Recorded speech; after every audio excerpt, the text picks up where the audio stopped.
2-3 ವರ್ಷ ಕಾಯ್ಬೇಕು ಮುತ್ತು ಕಿಪ್ಪಿ ಮದ್ವೆಗೆ. ಅಯ್ಯೋ ಈ ನನ್ ಮಕ್ಳು ಮತ್ತೆ ಶುರು ಮಾಡಿದ್ರಯ್ಯ. 2-3 ವರ್ಷನ ಇನ್ನು ಒಂದು 5-6 ವರ್ಷನ? 5-6 ವರ್ಷ ಏನಿಲ್ಲ, 2-3 ವರ್ಷ. ಯಾರಲ್ಲ ಅವಳು ಹುಡುಗಿ ದೇವತರ ಅವಳೆ ಒಂದ್ ಮಣ ಮೇಕಪ್ ಮಾಡ್ಕೊಂಡು 2-3 ವರ್ಷ 2-3 ವರ್ಷದಲ್ಲಿ ಮದ್ವೆ ಆಗ್ತೀರಾ? ಓಕೆ. ಅದಕ್ಕೆ ಮದ್ವೆ ಆಗಕ್ಕಿಂತ ಮುಂಚೆ ನಾವು ಸ್ವಲ್ಪ ಸೆಟಲ್ಡ್ ಆಗಿರ್ಬೇಕಲ್ಲ. ಈ ಕಣ್ಣಲ್ಲಿ ಇನ್ನೀ ಏನೇನ್ ನೋಡ್ಬೇಕು ಕಾಣೆ. ಅವಾಗ ನೀವು ಮದ್ವೆ ಆಗ್ಬೇಕಂದ್ರೆ ನಿಮ್ ಹತ್ರ ಏನೇನಾರ ಇರ್ಬೇಕು ಅಂತ ಆಸೆ ಇದೆ ನಿಮ್ಗೆ? ಮೇನ್ ಕ್ಯಾಶ್ ಇರ್ಬೇಕು. ಕ್ಯಾಶ್ ಇರ್ಬೇಕು. ಎಷ್ಟು ಕ್ಯಾಶ್ ಇರ್ಬೇಕು? ಕ್ಯಾಶ್ ನಮ್ಮ ಮದ್ವೆಗೆ ಎಷ್ಟು ಖರ್ಚಾಗುತ್ತೋ ಅಷ್ಟು. ಬಟ್ ನಮ್ಗೆ ಅಲ್ಲೇ ಆಗ್ಬೇಕು, ಇದ್ರಲ್ಲೇ ಆಗ್ಬೇಕು, ಹೈ ಲೆವೆಲಲ್ಲೇ ಆಗ್ಬೇಕು ಅಂತ ಏನಿಲ್ಲ.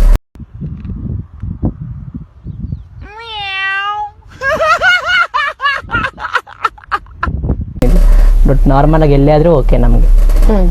ಎಲ್ಲಾದ್ರೂ ಓಕೆನೆ, ಬಟ್ ಕ್ಯಾಶ್ ಇರ್ಬೇಕು ಅಂತ ಎಕ್ಸ್ಪೆಕ್ಟೇಷನ್ ನಾನ್ ಮಾಡ್ತಾ ಇಲ್ಲ. ಬಟ್ ಏನು ಅಂದ್ರೆ ಒಂದು ಮೆಚೂರ್ ಮೈಂಡ್ ಬರ್ಬೇಕು ಅಂತ. ಇವಾಗ ನಮ್ಗೆ ಮೆಚೂರ್ ಮೈಂಡ್ ಸ್ವಲ್ಪ ಇದೆ, ಸ್ವಲ್ಪ ನಾವು ಜೀವನದಲ್ಲಿ ಅನ್ವಯಿಸಿದೀವಿ. ಇನ್ನೂ ಮೆಚೂರ್ ಮೈಂಡ್ ಬರ್ಬೇಕು. ಪ್ರಪಂಚನ ಕರೆಕ್ಟಾಗಿ ನಾವು ನೋಡ್ಕೊ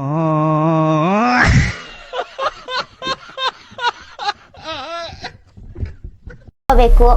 ಆ ತರ ಒಂದು ಬಂದಾಗ ನಾವು ಮದ್ವೆ ಆಗೋಣ ಅಂತ. ಇವಾಗ ಬೇಗ ಮದ್ವೆ ಆಗಿ ಅನ್ವಯಿಸಿರೋ ತುಂಬಾ ಜನ ಇದ್ದಾರೆ. ಸಾಕಕ್ ಆಗ್ತಿರಲ್ಲ ಮಕ್ಳನ್ನ, ಆತರ ನೋಡ್ಕೊಳಕ್ ಆಗ್ತಿರ. ಕೈಯಲ್ಲಿ ಸ್ವಲ್ಪ ದುಡ್ಡು ಇರ್ಬೇಕು, ಮತ್ತೆ ಕರೆಕ್ಟಾಗಿ ಒಂದು ಮೆಚೂರ್ ಮೈಂಡ್ ಬರ್ಲಿ, ಆಮೇಲೆ ನಾವು ನಿಧಾನಾಗಿ ಮದ್ವೆ ಆಗೋಣ ಅಂತ ನಂದು. ನಮ್ಗೆ ಯಾಕೆ ಈ ತರ ಮಾಡ್ತಿದ್ದೀರಲ್ಲ? ನಮ್ಮ ಮೇಲೆ ಪ್ರೀತಿ ಇಲ್ವಾ? ನಿಮ್ಗೆ ಬೋನಸ್ ಇಲ್ವಾ? ಏನಿಲ್ವಾ? ಯಾಕೆ ನಿಮ್ಮ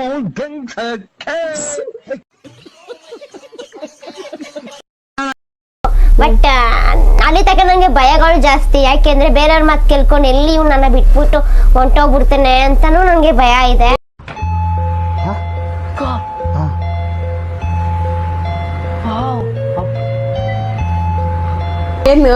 ಮುತ್ತು ಕಿಪ್ಪಿ ಫುಲ್ ಭಯ ಪಡ್ತಿದ್ದಾಳೆ, ನೀನೆಲ್ಲೋ ಬಿಟ್ಬಿಡ್ತೀಯಾ ಅವಳನ್ನ, ಅರ್ಧ ದಾರಿಲಿ ಕೈ ಕೊಟ್ಟು ಹೋಗ್ಬಿಡ್ತೀಯಾ ಅಂತ ಹೇಳಿ. ನೆಕ್ಸ್ಟ್ ಹಂಗ್ ಮಾಡ್ತೀಯಾ? ಇಲ್ಲ ಅಕ್ಕ, ಮಾಡಲ್ಲ. ನಿಜವಾದ ಪ್ರೀತಿ ಇದ್ರೆ ಯಾವತ್ತ ತರ ಬಿಟ್ಟು ಹೋಗಲ್ಲ. ಹಂಗ್ ಬಿಟ್ಟೋಗಲ್ಲ. ನಿಮ್ಮ ಅಮ್ಮನ ಪಿಂಡ ಯಾವ ಬೋಳಿ ಮಗನಿಗೆ ಅರ್ಥವಾಗುತ್ತದೆ. ಈಗ ಮದ್ವೆ ಆಗ್ಬೇಕು ಅಂದ್ರೆ ಇವಾಗೆಲ್ಲ ಹುಡುಗ ಹುಡುಗಿಗೂ ಒಂದ್ ಸ್ವಂತ ಮನೆ ಇರ್ಬೇಕು, ದುಡ್ಡು ಕ್ಯಾಶ್ ಅದು ನೀನ್ ಹೇಳಿದ್ ಓಕೆ, ಬಟ್ ಮನೆ ಇರ್ಬೇಕು, ನಾವಿಬ್ರು ಲೈಫ್ ಲೀಡ್ ಮಾಡೋ ತರ ಒಂದಷ್ಟು ದುಡ್ಡು ಇರ್ಬೇಕು, ಹೊರಗಡೆ ಟ್ರಿಪ್ಪಿಗೆ ಹೋಗ್ಬೇಕು ಅಂತೆಲ್ಲ ಆಸೆ ಇರುತ್ತೆ. ನಿಮ್ಗೂ ಆತರನೇ ಆಸೆ ಇದೆಯಾ? ಆಸೆ ಇದೆ ನಮ್ಗಿದೆ, ಹೊರಗಡೆ ಹೋಗ್ಬೇಕಂತ ತುಂಬಾ ಆಸೆ ಇದೆ. ಹೋಗ್ತೀರಾ? ಇದನ್ನೆಲ್ಲ ಕಣ್ಣಿಂದ ನೋಡಿ ಕಂಗಾಲ ಆಗ್ಬಿಟ್ಟಿದೀನಿ. ಬೇಕಣ್ಣ ಈ ಲೋಪರ್ ನನ್ ಮಗನ್ ತಲೆ ಬೇಕೇ ಬೇಕು. ಓಕೆ. ಈಗ ಕಿಪ್ಪಿ ಭಯ ಪಡ್ತಿದ್ಲಲ್ಲ, ಬಿಟ್ಟೋಗ್ಬಿಡ್ತೀಯ, ಅದಕ್ಕೇನಾದ್ರು ಹೇಳೋ. ಅದನ್ನ ಅದು ಅವ್ರ ಮನಸ್ಸಲ್ಲಿ ಇದ್ರೆ ತೆಗ್ದಾಕ್ಬಿಡ್ಬೇಕು. ಇವಾಗಲೇ ಅದನ್ನ ನಾನು ಆ ಥರ ಕೆಲಸ ಮಾಡಲ್ಲ. ಯಾಕೆಂದ್ರೆ ಒಂದ್ಸಲ ಎಕ್ಸ್ಪೀರಿಯನ್ಸ್ ಆಗಿದೆ ಅಲ್ವಾ, ಮತ್ತೆ ಈ ಥರ ಬಿಟ್ಟೋಗ್ಬಾರ್ದು ಅಂತ. ದೇವ್ರು ನಿನ್ಗೆ ಒಳ್ಳೇದು ಮಾಡ್ತದ?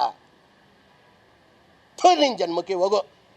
ಇಲ್ಲ, ಒಂದೊಂದ್ಸತಿ ಕೋಪ ಬಂದಾಗ ಅವನು ರಿಯಾಕ್ಟ್ ಆಗೋದೇ ಬೇರೆ ತರ ಆಗ್ಬಿಡುತ್ತೆ. ನಿನ್ ಸವಾಸನೆ ಬೇಡ ನನ್ಗೆ, ಹಂಗೆ ಹಿಂಗೆ ಅಂದಾಗ ನಾವು ಒಂದೊಂದ್ ಟೈಮ್ ನನಗೆ ಭಯನೇ ಆಗ್ಬಿಡುತ್ತೆ. ಎಲ್ಲಿ ಮತ್ತೆ ಏನಾದ್ರು ಬಿಟ್ಟು ನಾನು ಎಲ್ಲಿ ಮತ್ತೆ ಅಡ್ಡದಾರಿ ಇರೋದು ಏನೋ ಒಂದ್ ಆಗ್ಬಿಡ್ತೀನಿ ಅಂತ ನಂಗೆ ಟೆನ್ಷನ್ಗಳು ಆಗ್ಬಿಡುತ್ತೆ. ಅವಾಗ ಇವ್ನ ಹತ್ರ ಹೇಳ್ದಾಗ್ಲೇ ನಂಗೆ ಹೆವಿ ಟೆನ್ಷನ್ಗಳಾಗ್ಬಿಡುತ್ತೆ.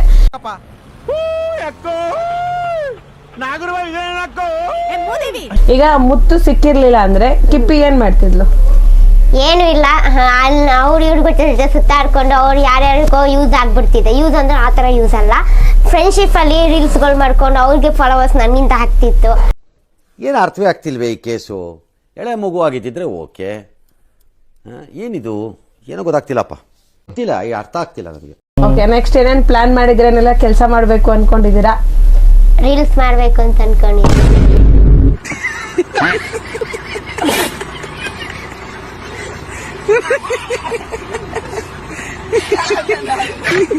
ಇಬ್ರು ಕಪಲ್ಸ್ ರೀಲ್ಸ್ ಮಾಡ್ಬೇಕು ಅಂತ ಅನ್ಕೊಂಡಿದೀವಿ.